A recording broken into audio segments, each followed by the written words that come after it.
இஸ்லாமியர்களுக்கு பாதுகாப்பான மாநிலமாக இன்றைக்கு இருக்கக்கூடிய ஒரே மாநிலம் தமிழ்நாடு தான்.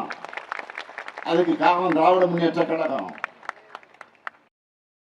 திமுக தான் சிறுபான்மையின மக்களை காக்கக்கூடிய காவல் அரண். நாங்கள் தான் சிறுபான்மை மக்களின் பாதுகாவலர்கள். சிறுபான்மை மக்களின் பாதுகாப்பு, கிறிஸ்தவ இஸ்லாமிய மக்களின் பாதுகாப்பு, சிறுபான்மை மக்களின் பாதுகாப்பு. அந்த இடத்துல என்ன வைக்கணும்னா உனக்கு ஒரு ஆப்பு இங்க வாடே. சிறுபான்மை மக்களின் பாதுகாப்பு என்ற சொல்லுகிற இடத்தில் அந்த சொல்லிலே ஒரு மிக கொடிய அச்சுறுத்தலை சொல்லுகிறான். சிறுபான்மை மக்களின் பாதுகாப்பு, சிறுபான்மை மக்களின் பாதுகாப்பு. என்னமோ எங்க அண்ணன் தடரையும் சொன்ன மாதிரி ஒரு பாதுகாப்பற்ற சூழலில் எங்களை நீ வாழ வச்சிருக்கியா. அப்ப இந்த நாட்டில் சிறுபான்மை மக்களை எப்படி பாதுகாப்பா கொஞ்சம் சொல்லு. ஸ்பெஷல் ஃபோர்ஸ் போடுவியா எங்களுக்கு? இல்லை வீட்டுக்கு 2 வாட்ச்மேன் வைப்பியா? இல்லை நீயே வந்து நிற்பியா? எப்படி பாதுகாப்ப சொல்லு. என்ன பாதுகாப்பு எப்படி சொல்லு. சிறுபான்மை மக்களின் பாதுகாப்பு என்பது என்ன? எப்படி? இப்போ என் தம்பி தங்கச்சியெல்லாம் போகும்போது கூட 2 போலீஸ் கூடவே அனுப்பியா? சிறுபான்மை மக்கள் பாதுகாப்பு பைத்தியம். ஒட்டுமொத்த நாட்டு மக்களின் நாட்டு பாதுகாப்பு, ஒட்டுமொத்த நாட்டு மக்களின் பாதுகாப்பு தான் இங்க இருக்கிற கிறிஸ்தவர், இஸ்லாமியர், இந்து, சீக்கியர், பௌத்தர் எல்லாருக்குமான பாதுகாப்பு. அதுல என்ன தனியா சிறுபான்மை மக்களின் பாதுகாப்பு, சிறுபான்மை மக்களின் அந்த சொல்லிலே நீ அச்சுறுத்துகிறாய். ஏதோ பிரச்சனை இருக்கு போல இருக்கு, ஏதோ ஆபத்து இருக்கு போல இருக்குன்னு. தம்பி, நீ சிறுபான்மை மக்களின் பாதுகாப்பு இல்ல, இங்க இருக்கிற கிறிஸ்தவ இஸ்லாமிய மக்கள் தான் தொடர்ச்சியாக உனக்கு வாக்கு செலுத்தி பாதுகாத்து வச்சிருக்கான். இவர் வந்து 3.5 விழுக்காடு கொடுப்பாரு, 3.5. இப்ப 5 விழுக்காடு. நீ உட்கார்ந்து இருக்கிற இடம் யாருது? எங்களுக்கு இடஒதுக்கீடு அப்புறம் கொடு. நீங்க இருக்கிற இடத்தை கொடுத்தது யாரு உங்களுக்கு? அது யாரு? அது என் ஆத்தால அப்பனும் கொடுத்தது. நீ உட்கார்ந்து இருக்கிற இடம். சும்மா போற போக்கில் 3 கொடுக்கறது. ஏன் போன ஆண்டு கொடுக்கறது இந்த 5? அதுக்கு முந்தின ஆண்டு இப்பதான் இறங்கியிருக்கானா இஸ்லாமியம் புறான் வேற கிரகத்தில் இருந்து. ஏய், இது ஒண்ணுக்காவது அல்லாமல் ஆணையா சொல்றா. உங்களை ஒழிப்பேன்டா, நான் உங்களை ஒழிப்பேன். இது ஒண்ணுக்காவது ஒழிப்பேன். இந்த காலங்காலமாய் என் மக்களை வஞ்சித்து ஏமாத்தி, இந்த பயங்காட்டி இந்த வாக்கை பறித்து வசதியா கொளுத்து இந்த அதிகாரத்தில் இருந்து எங்களை வஞ்சித்து விட்டாவாரா, இதுக்காவது உங்களை ஒழிப்பேன். இதே வேலை ஒரு பயங்காட்டுறது. அருமை பெருமக்களே, உண்மையிலேயே நீங்கள் மான தமிழ் மக்கள், வீர தமிழ் மக்கள். நான் ஒன்று உங்களுக்கு சொல்லுவேன். பழனி பாபா என்கிறவன் நம்ம உடன் பிறந்தவன், ஒரு வீர மறவன் நம்மில் தோன்றிருக்காங்கிறது உண்மை. நான் உங்களுக்கு சொல்றேன். திமுக தான் இஸ்லாமிய கிறிஸ்தவ மக்களுக்கு பாதுகாப்புனா, அப்ப அல்லாஹ் நமக்கு பாதுகாப்பு இல்லையா? அப்ப இயேசு நமக்கு பாதுகாப்பு இல்லையா? இந்த கருணாநிதியும் அவர் மகனும் இந்த உதயநிதி தம்பியும் தான் உங்களுக்கு பாதுகாப்பா? அப்ப அல்லாஹ் பாதுகாக்க மாட்டாப்ல, அவர் பாதுகாக்க மாட்டார். உலகத்தையே பாதுகாக்கிற அல்லாஹ் உங்களை பாதுகாக்க மாட்டார். இவங்க தான் பாதுகாக்கணும். அப்படிதானே சொல்லுங்க. எப்படி? நீ நடக்கும்போது உன் முன் நடக்கிறேன் என்று இயேசு சொன்னது போய். எப்போ உங்களுக்கு முன்னாடி இயேசு போகல, ஸ்டாலின் தான் போறாப்ல. எப்படி எப்படி எப்படி எடுத்துக்கிறது? இதான் எப்படி எடுத்துக்கிறது பாருங்க. ஐய, நான் உங்கள்கிட்ட சொல்லுவேன், எனக்கு நீங்க தயவு செய்து ஓட்டு போட்டுறாதீங்க. உங்களை கெஞ்சி கேட்கிறேன், போட்டுறாதீங்க. எவன் நான் வீர மகன், வீர தமிழன், நான் போர் மரபினன்.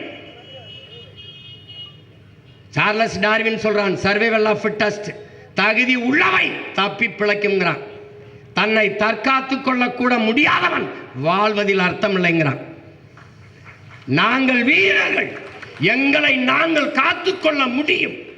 இது என் நாடு, என் நிலம், என் மண், என் உரிமை என்று எண்ணுகிறவன் எவனோ நாங்கள் தமிழர்கள், அதிலும் வீரர்கள், மானத்திற்காக உயிரை விட்ட மறவர்கள் என்று எண்ணுகிறவன் எவனோ, வீர பரம்பரையில் நான் வந்தவன் என்று நிமிர்கிறவன் எவனோ அவன் எனக்கு ஓட்டு போட்டா போதும். அங்க வந்து ஐயோ அது திமுக தான் எங்களை பாதுகாக்கும், அது ஐயா ஸ்டாலின் தம்பி உதயநிதி அவங்க தான் எங்களை காப்பாற்றணும்னு நினைக்கிற கோழைகள் போட்டுறது. தயவு செய்து போட்டுறது. ஒருத்தன் சொல்ல முடியுதா இந்த நாட்டில் வராது, பிஜேபி வளராது, வளர விட மாட்டோம் என்று சொல்ல முடியுதா? ஐயா ஸ்டாலின் எல்லாம் வந்துருவான். ஒரு வாயில் காவலன் போடுற, நீ வாட்ச்மேன் போடுற, அம்மா நீங்கள் போய் படுங்கம்மா நான் பார்த்துக்கிறேன்னு சொல்லணும் அவன். அதை விட்டு அம்மா கதவை பூட்டிக்கிறங்கம்மா, 2-3 தாப்பா போட்டுக்கிறங்கம்மா, அம்மா ஜன்னல் நல்லா பூட்டிக்கிறங்கம்மா, அம்மா அடைச்சிக்கிறங்கம்மா, அம்மா தட்டி பார்த்துக்கிறங்கம்மா, நீங்கள் உள்ளே போனோன்னா நான் தூங்கிடுறேம்மா.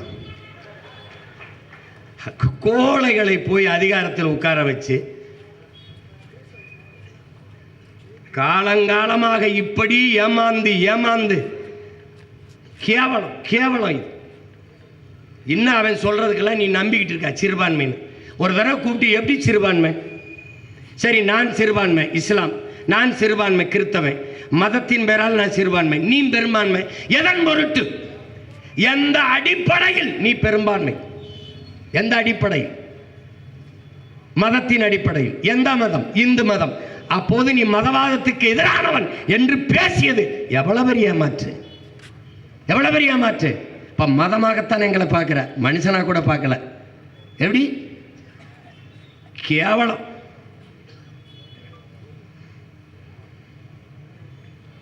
என்ன செய்யறதுன்னு எங்களுக்குன்னு தெரியல. இப்போ உங்கள் மகன் அதிகாரத்தில் இருந்தால் எங்கள் அண்ணன் சொல்கிறார் தடரையும் என்ன தம்பி சீமானா இருந்தால் நான் அண்ணே இதுக்கு பதில் சொல்லிட்டு போங்கன்னு. அந்த நிலைக்கு நான் வச்சாதானே நீங்கள் என்ற கேள்வி கேட்க போகிறீங்க. ஒரு வெரி ஃபைன் மார்னிங், ஒரு அதிகாலையில் கதவை தர எல்லாம் வெளியில் வா, எவன் கத்துறானோ எவன் போராடணும் அனுமதி கூட அந்த ஓரமாக இருந்து போராடிட்டு போ. ஏன் விட்டா, எதுக்கு விட்டாங்க? 4 நூற்றாண்டாக சிறையில் வாடுகிறார்கள். என்னுடைய தம்பி பக்ருதீன் அந்த அபுதாயிர் சிறுநீரக 2ம் பழுதாகி போச்சு.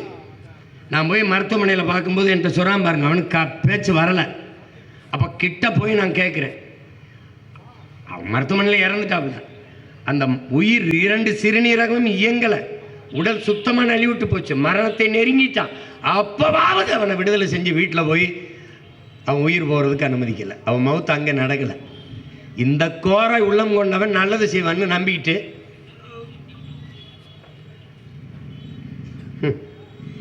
உச்ச நீதிமன்றம் எங்களுக்கு உடல் நலிவுற்றுச்சு, நீங்கள் முன்னுவிடுப்பு கொடுங்க, எங்களுக்கு விடுதலை செய்யுங்கன்னா சரி, அதை விடுதலை செய்யலாம்னு சொல்லும்போது, அரசுக்கு பரிந்துரைக்கும் போது, அரசு என் தம்பி சொன்ன மாதிரி பதில் மனு தாக்கல் பண்ணுது.